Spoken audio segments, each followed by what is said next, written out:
Students, welcome to Computer Studies for Class 6. This is Chapter 12 Internet. This is the second video of this chapter. In the first video, you have already seen what is Internet, what are its benefits, uh, different terms related to Internet like World Wide Web, web page, URL, web browser, and what are the different requirements for connecting to the internet, like you'll need a computer, an ISP modem, and internet application software. So now in this video I'm going to start with this topic, internet services. So here internet services refer to those services that we can access with the help of internet. For example, if we have a computer or a smartphone with access to internet facility, so we can access a number of services like e-learning service, e-commerce services, uh, entertainment services, so many services that we can access if our computer or the smartphone is connected to the internet. So let us see one by one these services. So the first one you can see here, e-learning. So here E stands for electronic, and learning means to learn something. So if we are using the internet facility for learning something on different platforms, like you can take a website or an application, so that refers to e-learning. So nowadays we have got several platforms like Byju's, Vedanta, Unacademy, Udemy. So these platforms actually provide different array of services for learning. Next one is e-commerce. So e-commerce means again electronic commerce. Means it is actually process of buying and selling products or services.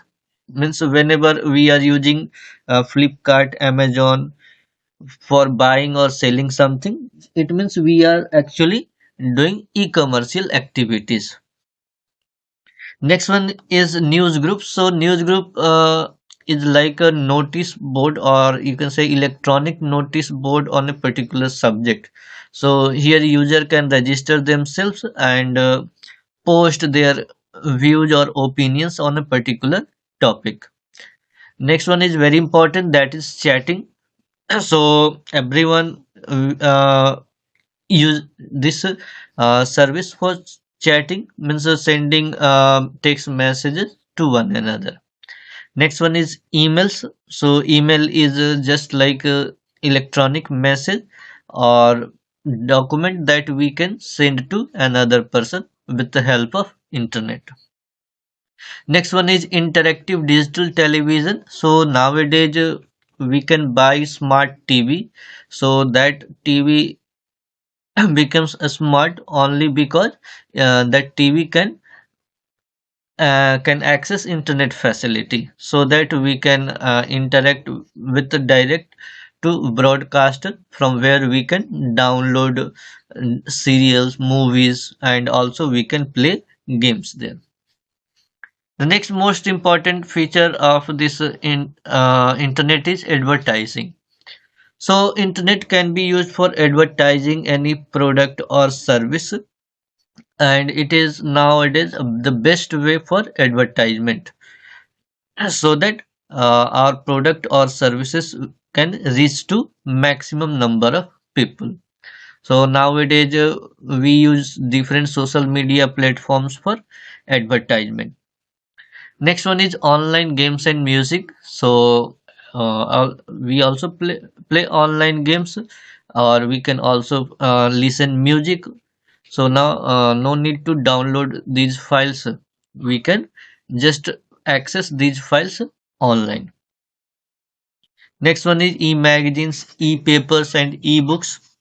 So once again, E he stands for electronic, means whatever the magazine that we used to read by buying them from shop. So those magazines we can easily read from their website or by taking their subscription.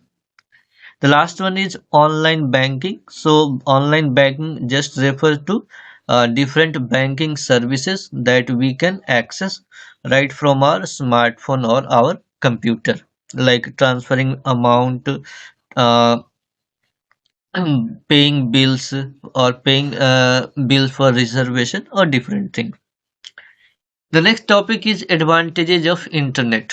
So there are a number of advantages of internet, like we can use search engine facility for finding information about any difficult term. We can buy and sell goods over internet. We can pay bills, read newspapers, send greetings, means chatting, services, video conferencing. Next one is you can we can download songs, movie, play games. We can fill online forms. So many advantages of internet. Now the next topic is disadvantages of internet. So this one you should know carefully, because there are many disadvantages of internet also. So the biggest disadvantage of internet is virus threat. So here virus actually refers to a computer virus, means a computer program that is created with a malicious intent, means a wrong intent. So this wrong intent can be destroying file from someone's computer, corrupting data, or hijacking someone's computer or smartphone. So any malicious intent can be there for creating a computer virus. The second most important disadvantage is hacking. So hacking is actually the process of gaining someone's computer illegally. For example, here I am operating my computer, and if someone hijacks my computer and started to operate all the files and applications stored in my computer, so that is will be uh, the act of the hacking. So nowadays hackers use to uh, spy over another person, or to destroy important files in the computer, or to steal important file from someone's computer. Next one is loss of personal information, maybe a major drawback of the internet. So it is also a kind of hacking, means due to hacking or a kind of certain virus, if that reaches in our computer, so we can lose our personal information from the computer. The last one is continuous use of the internet is bad for one's mental ability. Of course, if we continuously use internet for finding something or for any kind of help that we want in our work, so this will actually degrade our mental ability, means there will be degradation in the self thinking power in human beings.